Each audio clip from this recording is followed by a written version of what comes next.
welcome to Good Distinctions. My name is Will Wright. And I'm Teresa Morris.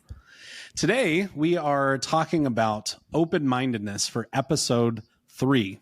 And so today I want to begin with a quote from one of my favorite writers, G.K. Chesterton. He says, "The object of having an open mind is that of having an open mouth. It's to shut it again on something solid."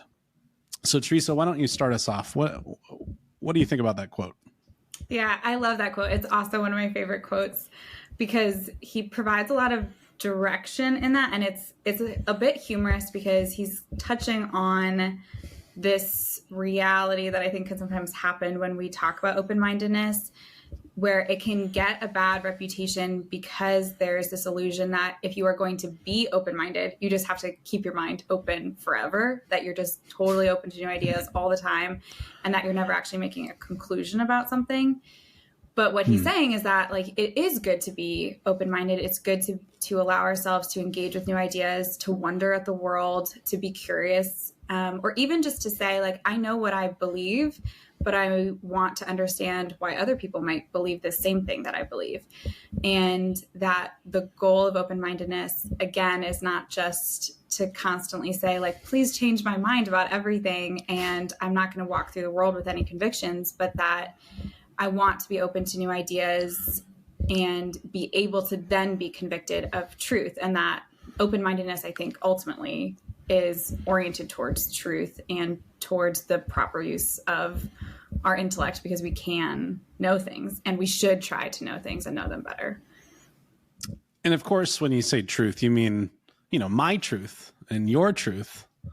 Which right? are totally different. Yeah. Right? Yeah. And we have no problem with that. Yeah. No, that is also something that G.K. Chesterton talks a lot about, the way that human beings can look at the world, and that something like rain or nature can affect different people differently. But if we're unable to say that the thing affecting us is the same thing, then we totally lose our capacity to even engage with other people. So I do think that this concept of open-mindedness is reliant upon an understanding of objective reality, and that we are able to communicate about the same thing. So I do think that the importance of clear language and being able to say, hey, Will, what do you think about the nature of God? If we're not talking about the same thing, if when you hear God, we're not able to speak about the same thing, or be able to say, like, maybe there is something that we can discover in conversation and in community, then there's no direction. So I do think that there has to be a direction. I'm interested to hear what you would say is important in navigating those conversations with, like, proper open-mindedness. Like, how would you say that those conversations need to be directed? Like, what is kind of like a practical way to do open-mindedness? Yeah, I mean, obviously my question about my truth and your truth was absolutely tongue-in-cheek, because there is only the truth, and then there's us trying to be in conformity with that truth, which ultimately is God and the reality which he created. In varying degrees. I'm sure we'll talk about the eternal law and natural law and those sorts of things at a later date. But, for me, it comes down a lot to what we're about as Good Distinctions, right? The reason that we chose this name in this quote from St. Thomas Aquinas that is sort of guiding the way of seldom affirm, never deny, always make distinctions. And for me, I think that's the guiding force every time I have a conversation and I'm trying to remain open-minded is like you said, you don't have to sell short your convictions. You can hold fast to those convictions while recognizing the really important distinction between what is actually true and your perception of that reality. Because our perceptions are notoriously terrible. This is why eyewitness testimony in court is, it's sort of like, take it for what it's worth. This person saw this thing. But then as soon as you get 2 or 3 people saying that they saw the same thing, then it's taken a little bit more seriously. We at least have that in sacred scripture as well, where there's 2 witnesses to something, it's accepted as true. Which, of course, we don't want to go too far into that, because then it's sort of the majority rule, mob rule, and that's not what I'm talking about. But But it seems that there's this fine line between perceiving something, like apprehending something, and then the object of reality itself. Like when you brought up rain, I was thinking about this just a couple of days ago. I was thinking, I'm here in Nashville right now, and it's a lot, more humid than Phoenix. Mm-hmm. It's not the desert for sure. It was raining earlier today. No. But it actually wasn't hot at all. It was really, really nice here in early June, which was kind of strange. I expected a lot more humidity, but it did start raining. And I was thinking, man, I'm always so thankful when I am experiencing like a thunderstorm, which I love sitting in a thunderstorm. I should say sitting next to a thunderstorm, maybe under a porch or in a house, like seeing heat lightning go across the sky. Like it's beautiful. But then I think about these poor folks who live on the streets and don't have shelter, and this could potentially be their end. I mean, it could be their demise. So the one thing that I think is beautiful and fun to watch could be a literal life and death struggle for someone else. So I think that's a really good example. Bringing up the weather is that it is a very different experience of the same truth. Mm-hmm. So it's not to discount our experiences. One thing that I know Michael Knowles always says on his show, which I used to watch regularly, was the plural of anecdote is data. And I had never heard that phrase before, but I loved it. And I was like, yeah, no, that's right. Because if a bunch of people are saying things that happen to them, things that they experience, there's some truth there. There's some, at least, signpost pointing towards the truth. And so we should take that seriously. And I think when I'm engaging with someone who I don't agree with, I try not to just disregard everything they say. I listen to them, knowing that I might not agree with them, and that's okay. Because I think sometimes we can villainize those people we disagree with, especially if it's a contentious issue, especially if it's something that we think is actually harmful to society or individuals. We kind of have this mentality, especially as Catholics, that we want to set people right. And at least as far as I'm concerned, I'm not trying to lord it over people or have like a triumphalist approach. It's more like, don't you know that this thing is horrible for you? I want more for you. And especially when it comes to things like abortion, for example, where an innocent human child is being murdered. I don't want that. I want that to stop. I want it to stop immediately. I don't want to be so open-minded that I'm like, well, this is where you are in your journey and that's okay. It's like, no, I can never say that's okay. But what I can do is listen because, and I'll use that example. If I'm talking to somebody who's in a crisis pregnancy, who's contemplating an abortion, and she's coming up with all these different reasons why this is a good thing, if I'm so singularly focused on correcting her, then I'm going to miss out on the problems she's actually bringing, which are legitimate. And so, I mean, there's one case anyway, where we're kind of sifting through those things, making those distinctions allows us to actually hear the person and then respond to them in a real and authentic and genuine way. Yeah, I very much agree with that. And I think that there are a lot of outcomes that can occur when we're engaging with people who think differently than us. Either our minds are changed, which can be a really good thing, where, there have been plenty of times in my life where I've thought differently about something after having been in conversation with someone who's better able to explain something or can approach it from a different viewpoint. So either our minds are changed, our minds aren't changed, but we understand the topic better and we're better able to articulate what we believe and think about that thing because we've been in conversation where we've had to do that and had to clarify and perfect our own arguments. And then the third option, which I think can happen regardless, is that we are softened towards the viewpoints or the life experiences of another, which is what you're referring to with, someone who might be struggling and is tempted to get an abortion. This great Edith Stein quote that I used to have plastered on my classroom wall is, don't accept anything as love that lacks truth and don't accept anything as truth that lacks love. And that if we are just approaching people with this, like, I'm going to hit you over the head with truth, or I'm just going to say I'm right, and I just am trying to like drag you kicking and screaming with me towards what I think is right, then we kind of live in an illusion that my fellow human being is so different from me, when really we're all given the capacity to think well about things. We're all given intellects.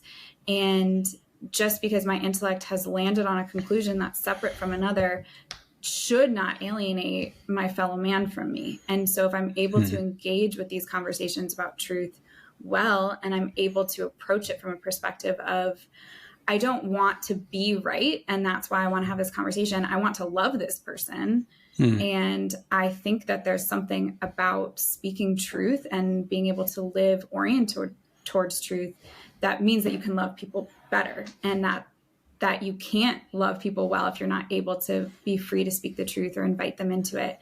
But it is an invitation. It's not this like, I'm right and you're just coming with me. It really is an invitation. And that's where good conversations are so crucial, and the capacity to do that well, and to be able to not automatically get defensive or just combative with people in these discussions over what we think is right and true.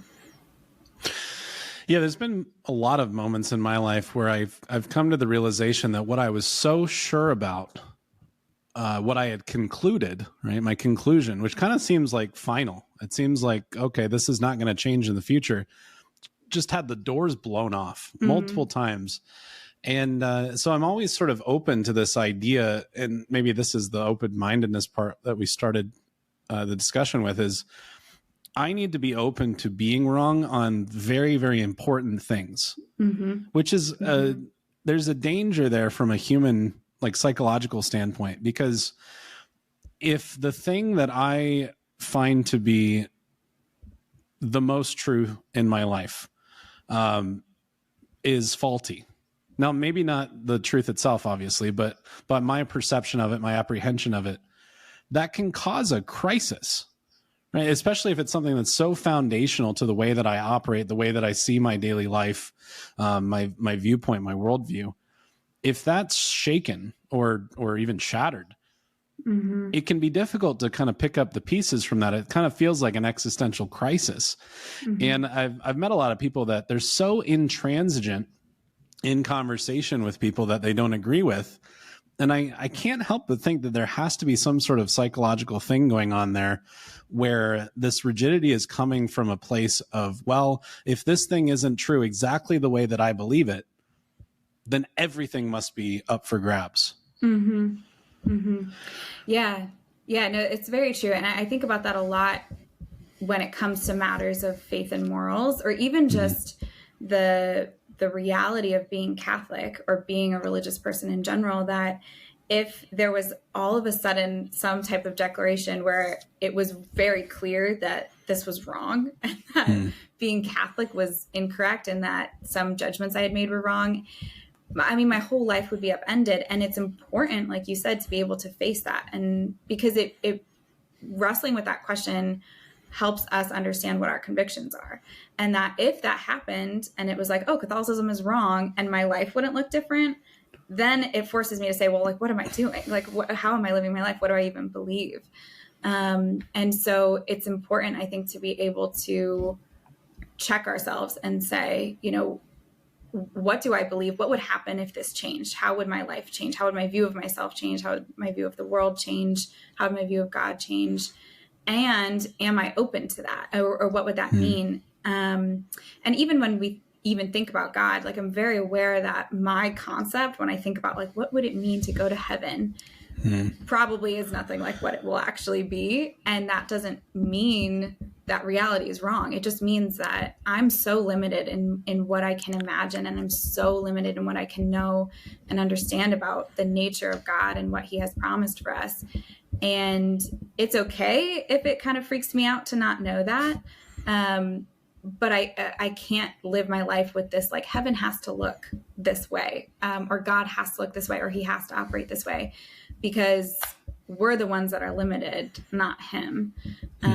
And so I think that's also part of the benefit of engaging with people who think differently, or think the same thing, but come at it from a different perspective, it's a reminder that my own intellect and my own experience is incredibly limited, and that we could put together every single human person's concept of God or the world, and we still wouldn't even scratch the surface of the reality of that.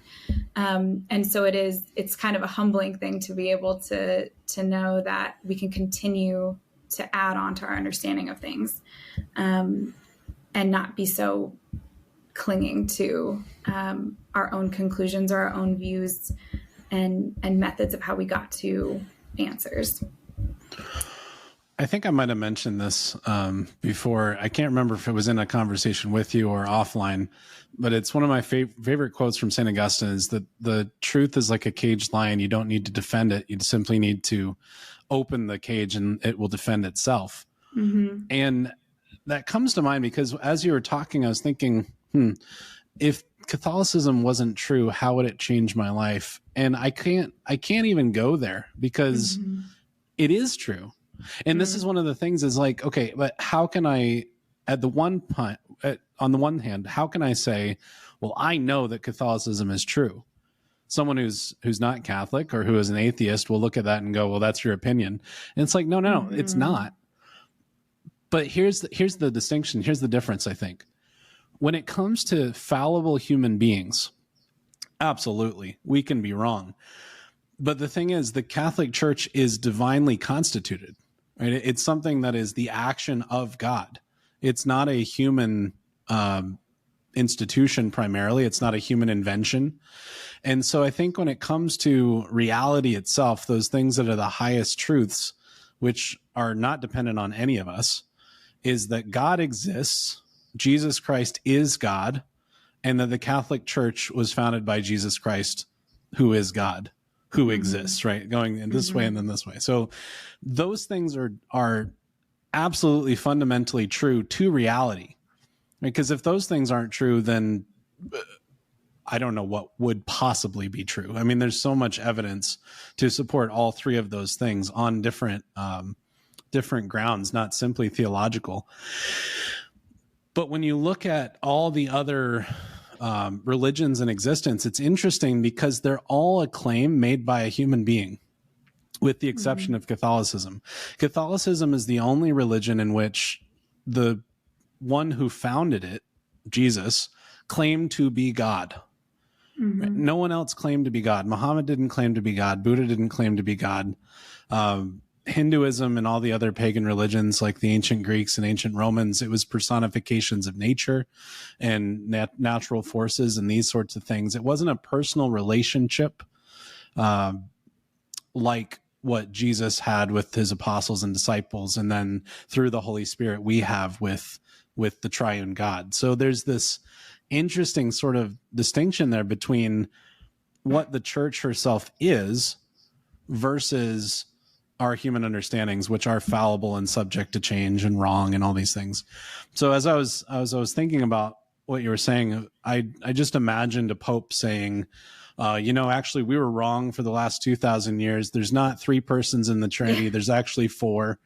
And it would be like, oh, cool. He's a heretic because you can't redefine the fundamental reality of the fact that God is Father, Son, and Holy Spirit.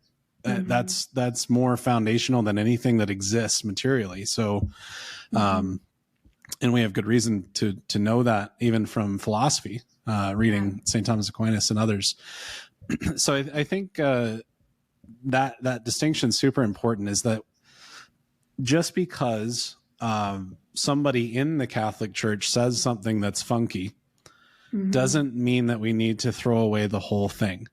Right. This is the throwing out the baby with the bathwater. And I've seen it so many times as people will come up against something in the church and then they'll just leave because of one little thing that has nothing to do with what the Catholic faith actually holds. It could be, well, this priest didn't treat me well. Not that he was abusive, but just he said something mean to me in the narthex and I didn't like it.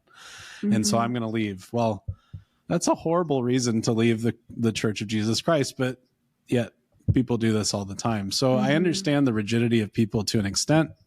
They don't want to have their faith shaken.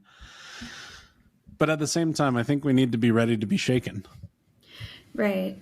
Yeah. And thank goodness that we have a faith that has clear direction for truth and what we're made for and how to live, because it actually, even though that can be perceived as being incredibly rigid, it's actually incredibly freeing to be able to perceive in myself a question about God or my own existence, or, how I'm supposed to live my life, and to know that there's a place where there's an answer for me to then follow. And it doesn't mean that that answer is going to look the same in my life as it does for somebody else, but there is an answer to follow, and that actually helps me get where I want to go faster and with less harm to myself. And if I'm able to say, oh, here's the end goal of my life, my own existence, or the end goal of a certain desire, and then I'm able to say, oh, the world is proposing this other avenue towards this end, but it's never actually getting there, then I'm more freely able to say, I don't want to go down that path. I want to go down this one. And so the church and the truth that the church offers is such a gift to us. And the rigidness is something that actually is incredibly protective for us, and really ultimately very freeing, because you don't have to make a ton of decisions. I mean, you have to choose it, but it's like, I don't have to spend my life wrestling with finding out those answers for myself, but they really are given. But I'm wondering what you would say to some Catholics who are apprehensive about engaging with people who think differently, especially now. I think what that looks like now is much different than what that looked like 100 years ago, to really engage with someone who thinks differently. I think especially in regards to raising children. I'm not a parent, Will is. And I wonder what it looks like, or how a parent could balance exposing their children to ideas that are different, and helping them work through finding the truth, and helping them learn how to engage with people who think differently and be open-minded, while still protecting them and still orienting them towards what's true. So I think that's a huge hesitation with a lot of Catholics, where they're like, well, I don't want to follow certain pages that think differently, or I don't want to send my kids to certain places or homes where we know that they think differently. Where do you find the balance there? Like, how would you help someone think through that? Yeah, it's a really good question. It's something that I've been thinking a lot about. I mean, my oldest son is almost 6. The youngest is almost 2. And, frankly, I think until he reaches the age of reason, I don't want him exposed to anything that I think is harmful, ideologically speaking. Inevitably, it comes up. I mean, they went to a daycare with all sorts of other kids from different families, and they would watch shows and things that we simply don't let them watch. But when my son came across that, he was able to say, oh, I don't watch those at home. And then I talked to him. I said, oh, well, that's good. Why do you think we don't let you watch these things? He was like, because they're scary. Well, sometimes. Why else? He was like, because they have bad words and maybe it's not good for me. Like, yeah, right. It's not. There's a lot of people that make different decisions. And this is what I tell them. I say, some parents have different decisions that they make for their kids. And that is their decision, but it doesn't mean that they're right. And so I'm not bad mouthing anybody, but I'm just saying, adults make decisions sometimes that are not good. The other thing my wife and I are pretty intentional about is when we do something that is wrong, we'll admit it to our son. Not the 2-year-old. He doesn't know, but the almost 6-year-old, like we'll have a conversation with him and be like, hey, I shouldn't have done that. I'm sorry. He's actually started calling me on things. We got in the car one day and this lady was giving me a dirty look because it took me too long to get my son in the car seat, I guess. Whatever. Anyway, I was frustrated thinking about her. But I was like, I rolled down my window and I was like, thanks for the dirty look. and Killian was from the back seat. My son just goes, that was rude, Dad. I'm like, shut up, kid. No, I was like, no, you're probably right. You're probably right. So I think being honest, being open, having those conversations as things come up. But then there's other things that I will not expose them to.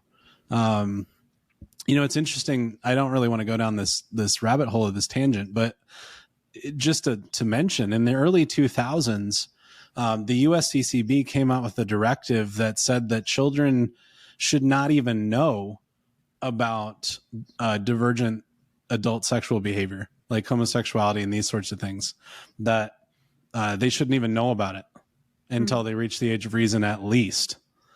And I'm thinking about that in 2023, and it's like, how could you possibly do that today? So it's very interesting kind of finding that line about living in the world while not being of the world, and then having that open, honest dialogue with your children to say what's true, what's not true. I think this totally changes though when they're teenagers. Like having taught teenagers, I mean, I know you know this. It's like you can't tell them what's wrong. You really can't. You can try, but until they discover that for themselves in some way, it's not going to click. And so they need to make that meaningful connection that, okay, this is, I see what they were saying now. Right. And then they'll probably still make the same stupid mistakes because they're teenagers, but but they I can think explain why it was wrong. Exactly. So I think that's exactly right. You've taught them what's right. You've taught them what's true and good and beautiful, so that when they come across something that isn't, they can recognize it, maybe even subconsciously. Yeah. I was Deacon Bob Rice from Franciscan University was giving a talk one time a few years ago, and he was talking about how the FBI, when they train people for their counterfeiting office, will bring in the new recruits and sit them down in a room with a $100 bill for 8 hours, uninterrupted. And they're supposed to like stare at it, put it up to the light, crinkle it, examine it, look at it for 8 hours, which sounds horrible. But then the next day they say, okay, we really want you to get this right, so we're going to do this again. And the second they get in that room and they touch what is now a fake $100 bill, they know immediately, like intuitively. They barely touch it and they're like, this is counterfeit. And that's the point, right? So I think, and Deacon Rice said something along the lines of, so youth ministers, listen, stop talking crap about Justin Bieber, because you're not gonna get through to these kids by telling them their music's bad. Right. You're attacking their very soul here. But I think there's a lot of truth to that. We can't just sort of go in and say, well, you're wrong and here's why. Right. Yeah. But we can absolutely present what's true.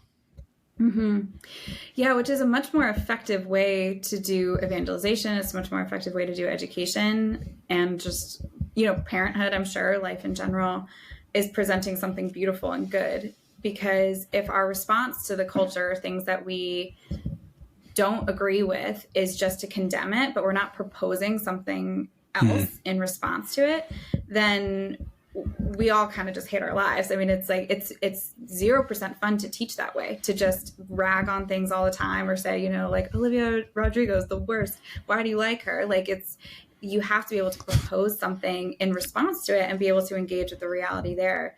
But I do think that that's the key. And that's why something like the Benedict option may not be the most fruitful thing for Catholics in the world, where it's just, we're removing ourselves out of fear.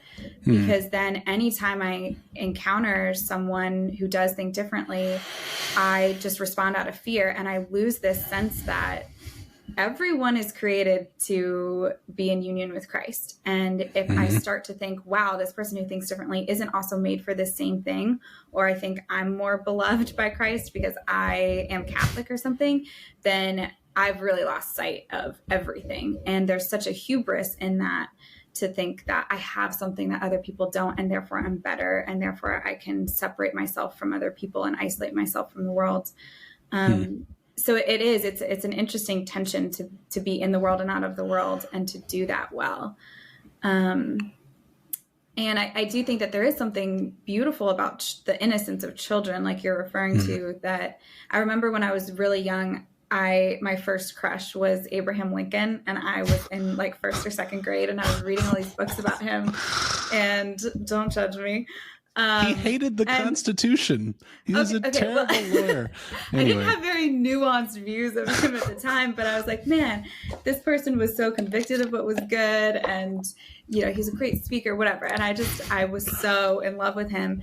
And then I remember the day that I found out that he wasn't Catholic, and I was like 6 or 7, and I had this crisis, and I was talking to my dad, and I was like, I could never marry him because he wasn't Catholic. And he was like, also, he's dead. So there is that aspect as well. But just this sense that there's a really beautiful innocence in children of being so purely convicted of what's true without this sense of like, oh, Abraham Lincoln was bad because he wasn't Catholic. And now being able to be like, he still has access to heaven and whatever. But there is something worth protecting in children, in that truth is allowed to be black and white for them. And then as you get older, you go through this appropriate process of wrestling and discovering for yourself, and figuring out what it means to participate well in the world without conforming towards it. So it's tough to do. Well, I think when Abraham Lincoln met his demise, God actually waited. The particular judgment happens upon our death immediately. But I think for Abraham Lincoln, maybe it didn't, and maybe he's actually in purgatory until the end of time because God suspended the writ of habeas corpus for Abraham Lincoln, just like he did for everybody else during the Civil War. History teacher here. Anyway.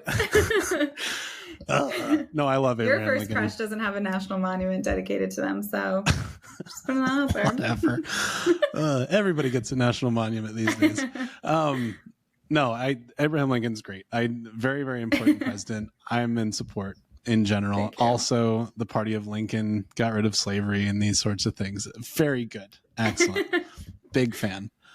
Okay, so Abraham Lincoln aside, I think, when you were talking about the Benedict option, I was never a huge fan of the idea. And I know that the book was taken way out of context. I don't think that's actually what the author intended entirely, but that's what a lot of people did, is this idea of, well, I can't raise my kids in this specific type of Catholicism that I want to, so I'm just going to go and make my own compound and, have only like-minded folks around me. And you know what? I get it. I am very sympathetic to that, especially having children. Like every time I send them somewhere that's not Catholic, I'm wondering, what are they going to come home with? What am I going to hear about?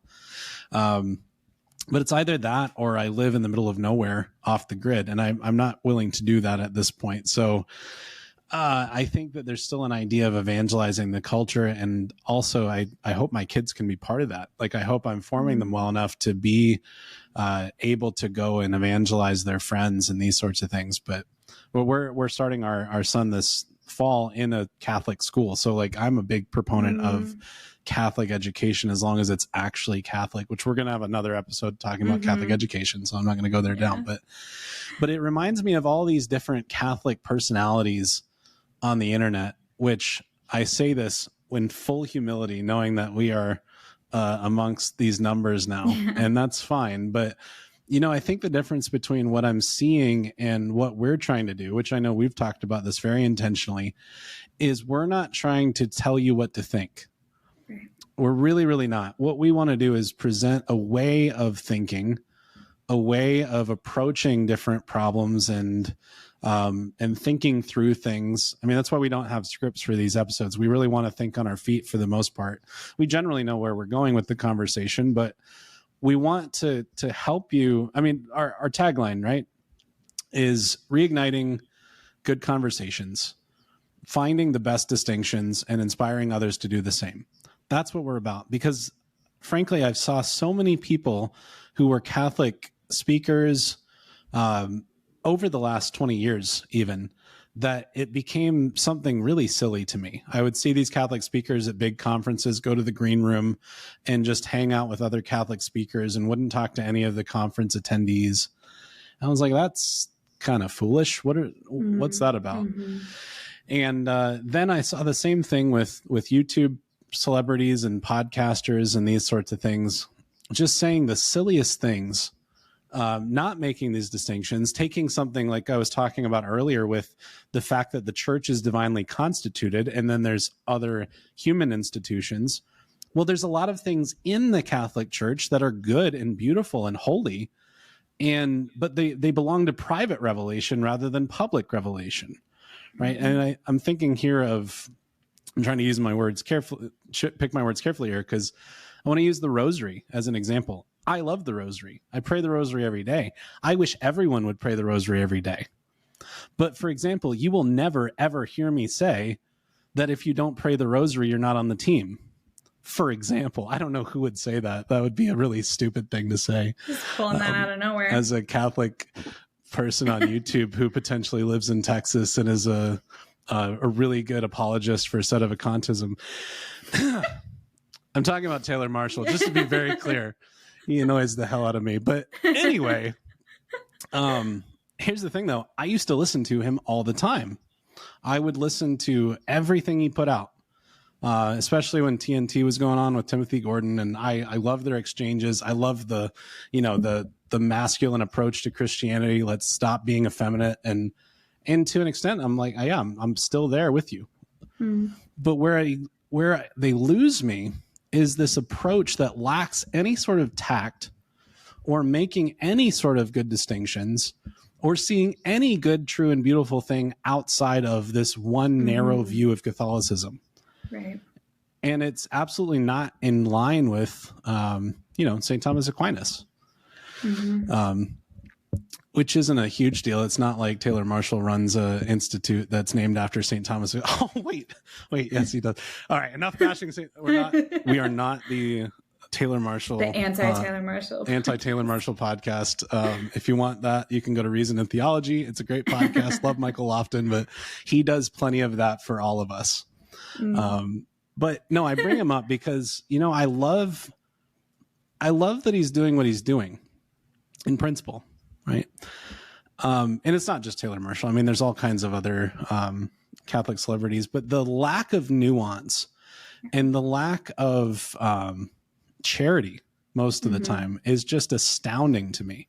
And the people that I meet who love it, who follow it and eat it up, become some of the most intransigent, uncharitable people, and they're very difficult to be around, even though I agree with them on 95% of things, because frankly, I agree with 95% of what Taylor Marshall says, and others, but it's difficult. I mean, what's your take on all that, Teresa? Yeah. I agree with a lot of what you're saying, because I think it is harder to approach the world with a sense of openness. Like what we're talking about in this whole conversation is that it's important to be able to be open to new ideas and to new ways of thinking about things, so that we can then, grasp something solid.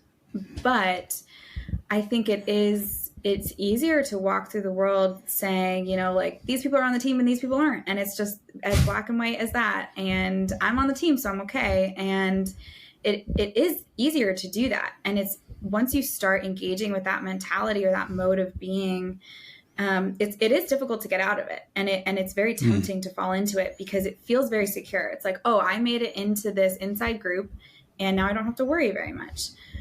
It's much more difficult to live with nuance and to be open to that and to be compassionate towards people who think differently and to love them enough to want to engage in conversations oriented towards truth.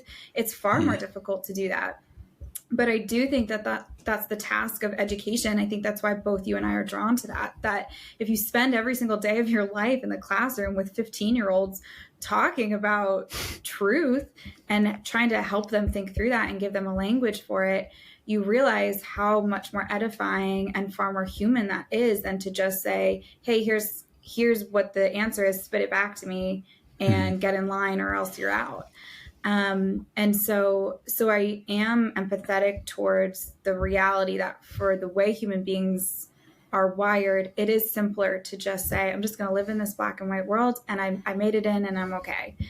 And I do think that there has to be a point of decision for every single one of us to be able to say, it's okay that it's not as black and white as that, and to be able to rise up to the task of better understanding our own convictions and really learning how to engage well. So I very much agree with what you're saying. I think that it's something that's probably been tempting and probably has happened throughout the history of the church. And we just see it in this one modality now in the age of the internet. And it's important to be able to help people learn how to navigate against that. And that's one of our goals with Good Distinctions, is to be able to do what we love, which is engage in conversations and listen to people who think differently or just have a different perspective of the same truth that we hold to, but also to be able to try to model that for other people, because in the sort of contentious culture that we live in, it does get harder and harder to do that delicately and to do that gracefully. And we're going to do it poorly. I've done it poorly plenty of times in the past. I'm sure my students could tell you that. And so it is this constant learning, and it's an art form, I think. And so I think it's better to engage in that art form than to simply be like, hey, are you on the team or not? And that's just, it's not attractive. It's not an attractive way to live the faith. And I don't think that's how Christ operates either currently. And it's definitely not how he operated when he was here on earth. Absolutely. I mean, he was willing to engage with anyone. I mean, he knew the Father revealed to him what the end looked like for him. And yet he still spoke to the Pharisees. He still conversed with the scribes and the Sadducees. He still had dinner with tax collectors and prostitutes. It didn't matter. He would engage with anyone because he came for all. And that goes back to what you were saying about really loving people enough to have conversations with them. I'm excited because here on this channel, this show, we're going to be bringing on quite a few different guests.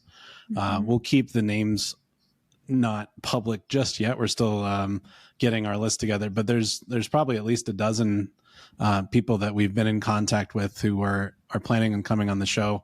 And some of you I'm sure will have heard their name before. And so very exciting to have these different approaches, this diverse group of people on to talk about the things that they're passionate about.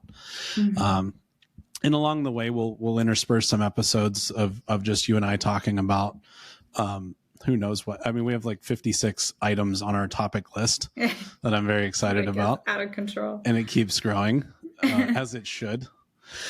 Because there's always more to talk about, but I think it's this way of approaching it, this way of being open-minded enough to realize that it's okay to change your mind, especially if you're coming across a new way of thinking, at least new for you, about the same reality, and it's getting you closer to the truth. It's examining the mystery in all of its length and breadth and depth and width, and coming to a deeper knowledge of Jesus Christ and the faith and reality itself, because that's what it is, right? And going back to this distinction between the human and the divine, when we say that we're aiming towards reality itself, we're saying we're aiming towards the divine. We're aiming towards God, because he is, period, right? He is existence itself. St. Thomas Aquinas trying to grapple with the language to have some way to express something about what God is. Like Moses with the burning bush and hearing the name of God of I am who I am, and this deep metaphysical reality that God is in all things and contains all things, as St. Augustine says. These are all getting at the same sort of thing. There's nowhere we can go to escape God. I mean, God is everywhere. And through baptism in a particular way, he's within us, guiding us, leading us in his Holy Spirit through the Son to the Father. So there's this interchange of this community of persons that we're in relationship with that's guiding us towards the truth. So it's not like we're going to get it immediately and all at once. And we absolutely should have our minds open because God is infinite and we're not. We're sort of infinite, moving in one direction, but we're not eternal. We have a starting point and we keep going. But God is eternal both directions. Time doesn't exist for him. He made time. And so how do you grasp that? How do you wrap your mind around that? Well, you can't. And so you're going to continue to encounter things that you don't know. You're going to continue to find these nuances and distinctions, and that's going to make your life better. I mean, that's why we say good distinctions are the spice of life, because it is. Yeah. There's a beauty there of coming to an epiphany moment or an understanding that, oh, that's neat. And sometimes it's, oh, that's neat. And other times it's like, wow, that radically changes the way I'm going to live my daily life. And if it's ordered towards God and the truth, then so be it. Yes. Right. Yeah. Yeah, definitely. And it also is contingent upon this understanding that reality or knowledge or truth is all a gift to me.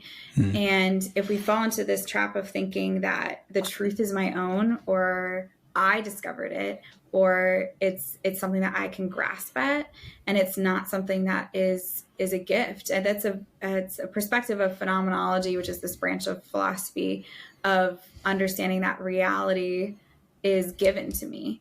And that's true, that, we are not owed this life. We are not owed participation in the existence of God. We're not owed our own being. We're not owed an intellect. These are all gifts. And so the conclusions that our intellects are able to draw and the truths that we're able to discover are really not our own. We are discovering something. It's something outside of ourselves. And it's a gift that God has given us, that we can know truth and know things about him. But when we start to kind of claim it as like, oh, this is ours and we own it, and we have this thing that other people don't have, then we really are losing sight of like who we even are in all of existence. And we're positing ourselves as creators and as having all being, which is, it's just not true. And that we are participating in the world that the Lord has created. So I think that perspective is also important, that anything that I can discover, whether it's something really big and life-changing, like you said, or it's just something small that I'm able to see, a distinction between something small or seemingly insignificant, that's all a gift to me. And it's not something that I am deserving of. And I think that creates a much more joyful way of discovery and a much more joyful way of, drawing distinctions and being in conversation, where it's like, gosh, I can wonder at the fact that we can even do this. And that is a really life-giving way to live and to do philosophy and to engage in conversation. Father Josh Johnson from Louisiana was given a talk a few years ago, and he started his talk by saying, I'm just going to drop this knowledge on y'all. You deserve hell. Yeah. Yeah. And that's how he started the conversation. And it was like, what? And it's like, oh, wait, yeah, I'm a sinner. I do actually deserve hell. Well, it's fascinating that I don't have to go to hell. Thank you, Jesus. Right. It was like, yeah, like everything is a gift. Even, and I think we sort of take some of these things for granted, and presume quite a lot. So yeah, there's definitely a virtue to being balanced, in our open-mindedness, but then also clinging to what is true, and making those good distinctions. Because, like, for example, with the rigidity in Catholicism, there's a lot of people that aren't sifting through what is actually definitive doctrine and what is aesthetics or incidental. They're sort of putting it all on, well, this is what the Catholic Church teaches. Well, no, not exactly. It could be like, God prefers fiddleback chasubles. Well, that would be a really stupid thing. I've actually never heard anyone say that, to be honest. But good. I could just imagine that someone would say that. I'm sure someone has. I'm sure someone said that. Like, it's totally believable. But it's like, okay, I like them, but that's silly to say that. Whereas to say, okay, God is one in three persons. I have no right to ever diverge from that, because that's true. It's a dogma. There's only a few dogmas, right? The things that are actually defined. I say a dogma is like a doctrine that's been highlighted, underlined, bolded, and italicized. Like it doesn't change the words. It doesn't change what it is, but it's bringing emphasis and a definitiveness to it. Doctrines on faith and morals are something that we're not really free to diverge from either. But then there's a lot of non-definitive teachings that we're simply called to give our submission of intellect and will to. We're to take it seriously. Right. But then there's also a whole bunch of prudential matters that are applications of principles. And there we can actually disagree and still be faithful Catholics. So, and that's not even getting down to the aesthetics and like ways that we preferences and these sorts of things, the way that the liturgy is celebrated, not in terms of the form or even the general instruction of the Roman Missal, but like color choices and like not even the liturgical colors. I mean, like what flowers are we using? Like, I've heard people argue about that. Well, you've got to have these. And it's like, that's a silly thing to like die on. That's a hill I don't think you should die on.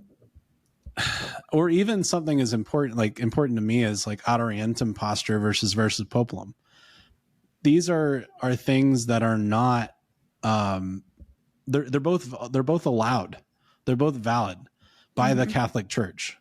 So I can have my preference. I can even I have made an argument in written form publicly that I think ad orientem is the better posture, and I could say why.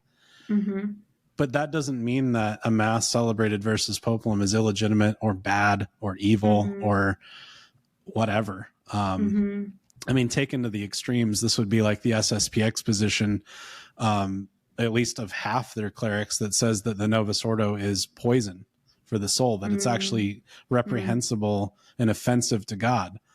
Well, they're talking about the Mass. That's absurd. Yeah. But how easy is it to get sucked into that, like you said, because it's comfortable.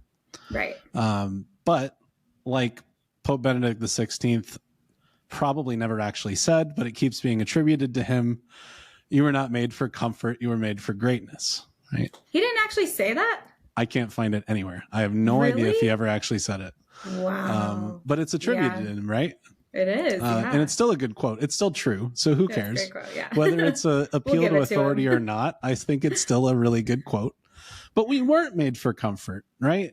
Father Josh Johnson says that we deserve hell. So, I think it's important to keep that in mind and as we move forward. And when we're having these conversations with people, it's like, there's another trap we could fall into that I'll just mention briefly because it came to mind is I had this one, I actually had this thought when I was talking to somebody I didn't agree with, where I said, oh, well, one day they'll come to believe as I believe. One day they'll progress, they'll figure it out.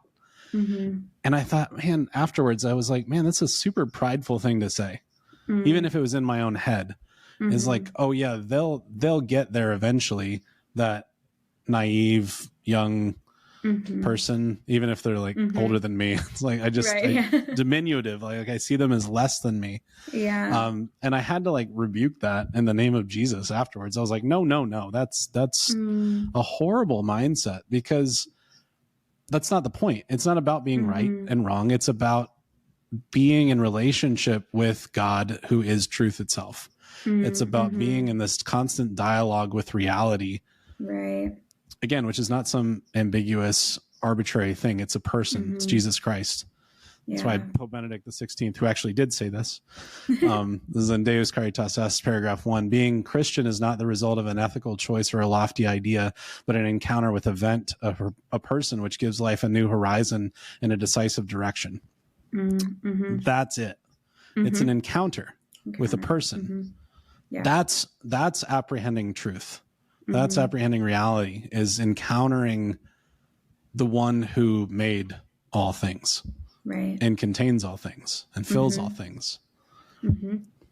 Yeah, no, I think that's such a good point, what you were saying about the approach that we have in conversations with people who think differently, because I do think most people have that sense of being very convicted of their stance, which is totally fine. But this sense of like, yeah, one day someone is going to think what I think, that there will eventually be this turning towards what I am holding as true. And I think that conversations with true open-mindedness aren't necessarily two people who think that they're totally right and the other person will eventually get there, but two people who are oriented towards and really love truth and are authentically seeking it, because then there's a freedom and a humility to be able to say, oh, I wasn't totally wrong, but I was wrong about this. And that both people are able to grant that. And when there is a common love of something, like a love of truth, then those conversations can be really, really fruitful. And they're genuine encounters with the other person and with Christ, because if we genuinely encounter truth, then we genuinely encounter Christ. And I think that holds true of any conversation. Some of the most fruitful conversations I've had about the abortion debate are with people who are very pro-choice for various reasons, but we're able to agree that we both really love women and we care for women. And so if we can have that common goal of, okay, we both really love women and we're trying to care for them, we think that there's different ways to go about that. There's then an underlying respect and an orientation to, oh, okay, I can kind of learn how you're going to see my stance as being X, Y, or Z, and I can better articulate myself, and vice versa. So I do think that something that is essential in good conversations is not this like, who's going to budge, but this sense of, oh, we both really love truth and we really love what we're both oriented towards in this conversation. Because then it's not about who's winning something. It really is about a love of something good and true and beautiful. Well, and there's nothing wishy-washy in that either. You can still have your convictions and still be moving in the right direction. Because there's another tactic that I hear people talk about that's a little bit more loosey-goosey, is like, well, let's find common ground.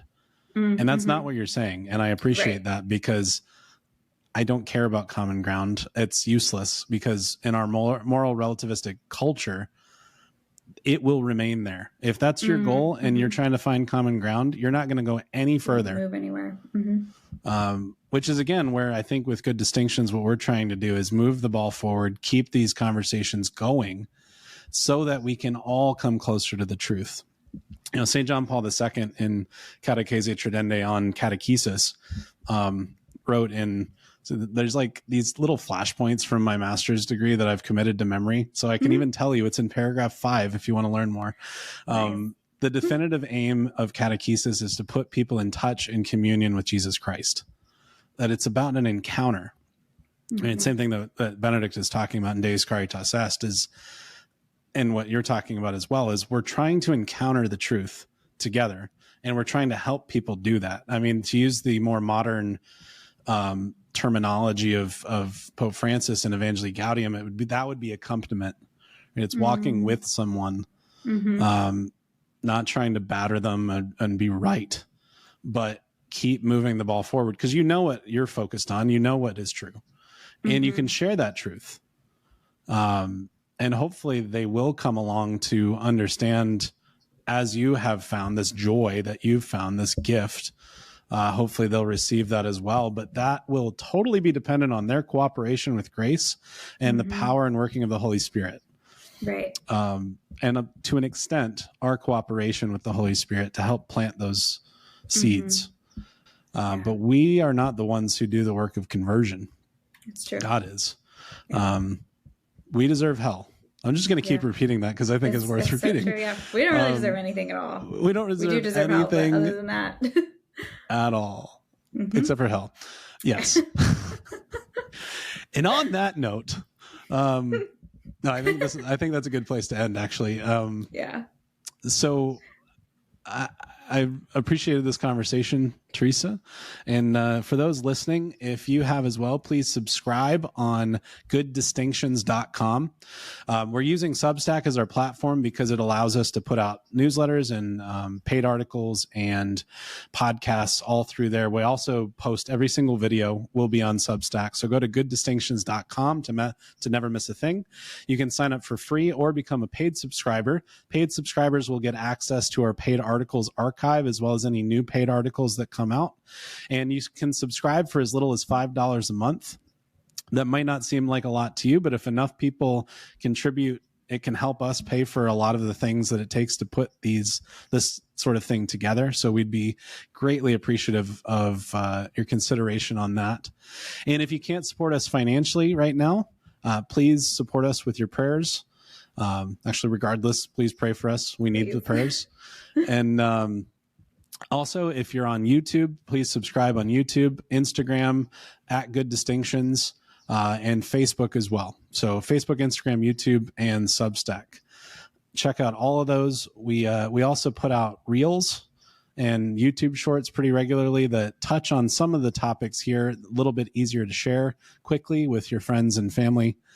And so thank you for watching. Thanks for being with us. Anything to add, Teresa? That's it. All right. Well, good distinctions Are the spice of life.